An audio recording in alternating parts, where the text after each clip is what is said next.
नमस्कार दोस्तों, आज की ऑनलाइन क्लास में हम पढ़ेंगे कक्षा 12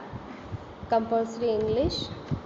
बुक का नाम है रेनबो और उसका फर्स्ट चैप्टर जिसका नाम है वाटर।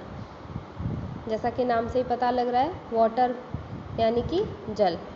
तो इस चैप्टर में हम पढ़ेंगे कि मानव जीवन में जल का कितना महत्व है, किस प्रकार वो हमारे जीवन को प्रभावित करता है, हमारे दैनिक जीवन में कितना काम आता है और क्या क्या परिवर्तन करने की जल में क्षमता है। इन सब बातों का हम इसमें अध्ययन करेंगे। तो आइए हम चैप्टर रीड करना शुरू करते हैं। Man has through the ages sought in vain for an imaginary elixir of life, the divine Amrita. Man has through the ages, man मानी मानव ने, हैज़ थ्रू द एजेस सदियों से, मानव सदियों से, सोट इन वेन चाहता आया है या उसने चाहा है, इन वेन, वेन यानी व्यर्थ ही, मानव ने सदियों से व्यर्थ में ही क्या चाहा है, an imaginary elixir of life, elixir यानी कि अमृत, एक काल्पनिक अमृत की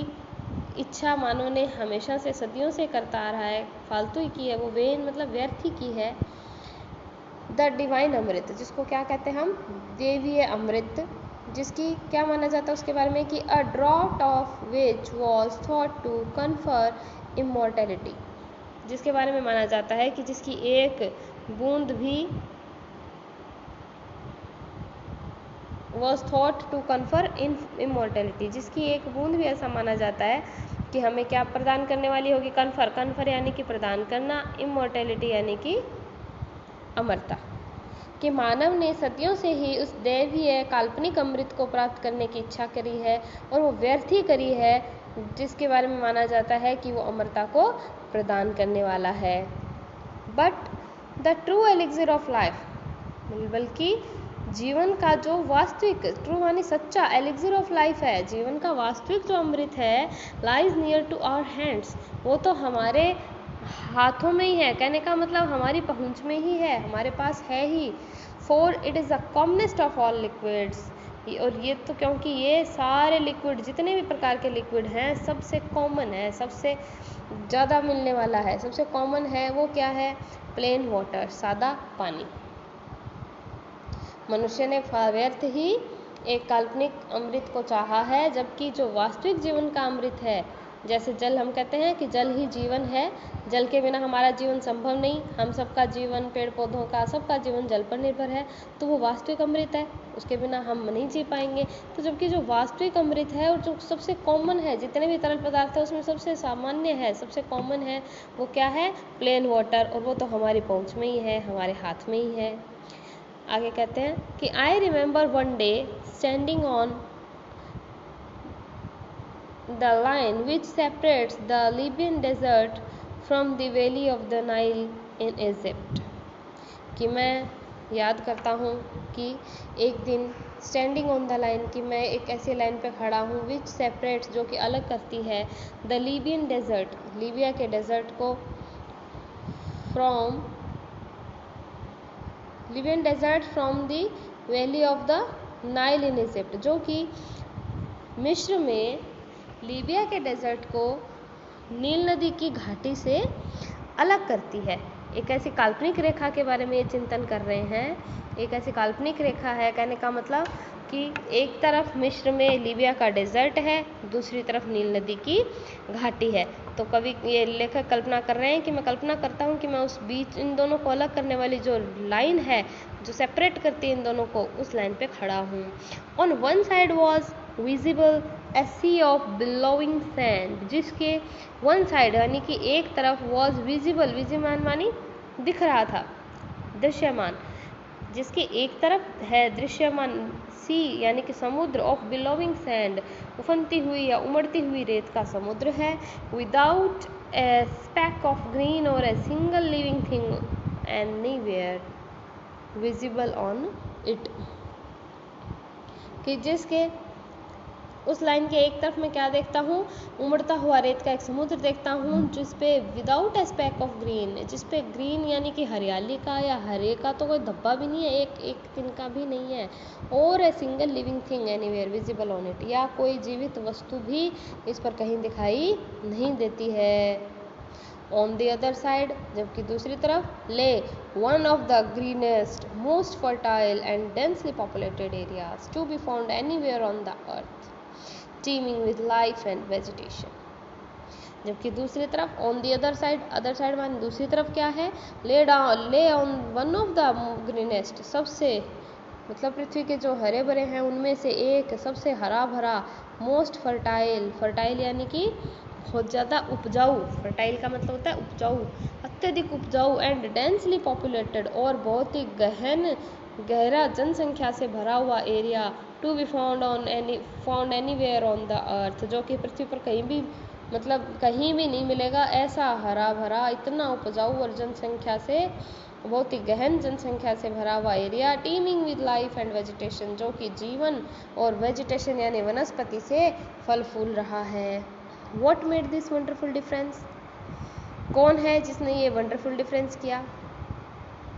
ये जो अंतर है कि एक तरफ का एरिया है वो तो ऐसा है, लीबियन डेजर्ट की बात कर रहे हैं ये, कि लीबियन डेजर्ट ऐसा है कि जहाँ दूर दूर तक कहीं भी एक हरियाली का तो धब्बा भी, नामो निशान भी नहीं है कहीं, और ना कोई जीवित प्राणी ही दिखाई देता है। जबकि उसके दूसरी तरफ नील नदी की घाटी है जो कि इतनी हरी भरी, बहुत उपजाऊ और जन और जीवन से परिपूर्ण है, संपन्न है, खूब वहाँ पे जनसंख्या निवास करती है। ये अंतर आखिर किसने बनाया, किसके कारण है ये अंतर? तो ये कौन है? What made this wonderful difference, लेखक कह रहे हैं किसने किया ये आश्चर्यजनक परिवर्तन? Y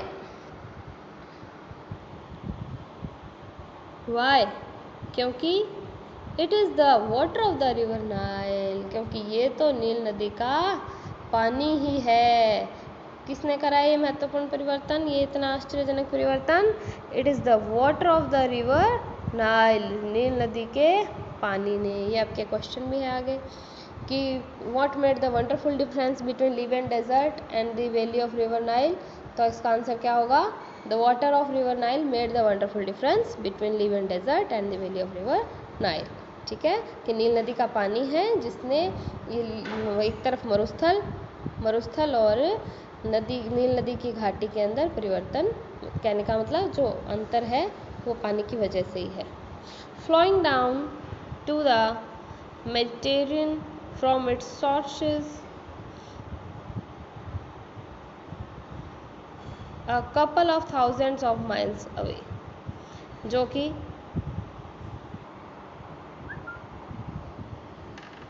flowing down to the Mediterranean from its sources a couple of thousands of miles away। ये नील नदी का पानी है जो कि बहता रहता है, फ्लोइंग मानी बहता रहता है डाउन नीचे की तरफ, टू द मेडिटेरियन वो मध्य सागर की तरफ, फ्रॉम इट्स सोर्सेज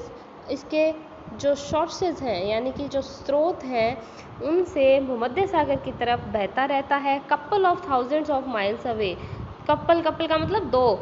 2000 मानी 2000 मील दूरी से जो पानी लगातार नीचे की तरफ बहता रहता है। Geologist tell us that the entire soil of the Nile valley is the creation of the river itself.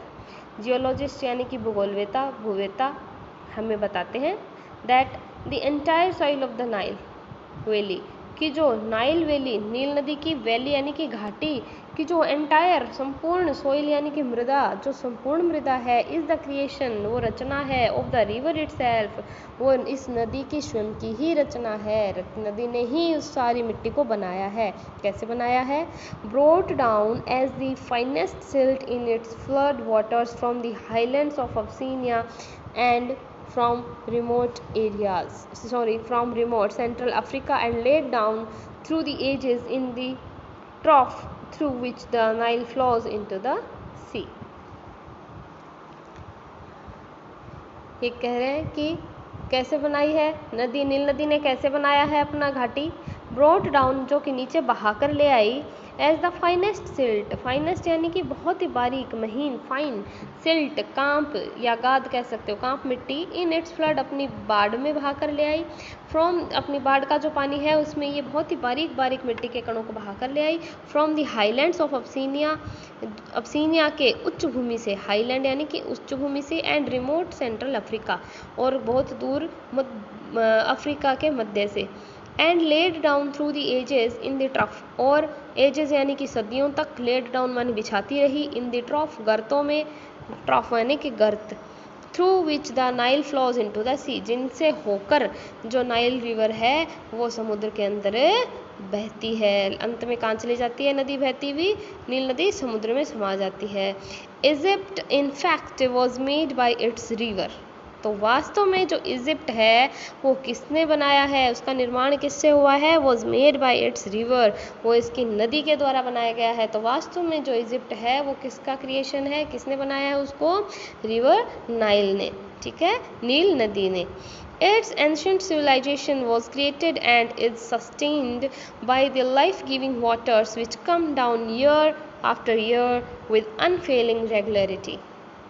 इसकी जो एंशंट यानी प्राचीन, सिविलाइजेशन यानी कि सभ्यता, वॉज क्रिएटेड बनाई गई, एंड इज सस्टेन्ड बनाई भी गई, और अभी सस्टेन करे हुए है यानी कि मेंटेन करे हुए बनी हुई है, अभी भी उसको बनाए रखा है, by the life giving water, किससे बनी हुई है भाई, जीवन देने वाले पानी से, which come down year after year, जो कि एक वर्ष के बाद लगातार हर वर्ष नीचे आता रहता है, विद अनफेलिंग रेगुलरिटी, बिना किसी अनियमितता के, कहने का मतलब नियमित रूप से साल दर साल जो पानी रिवर नाइल का ऊपर से नीचे की तरफ आता रहता है,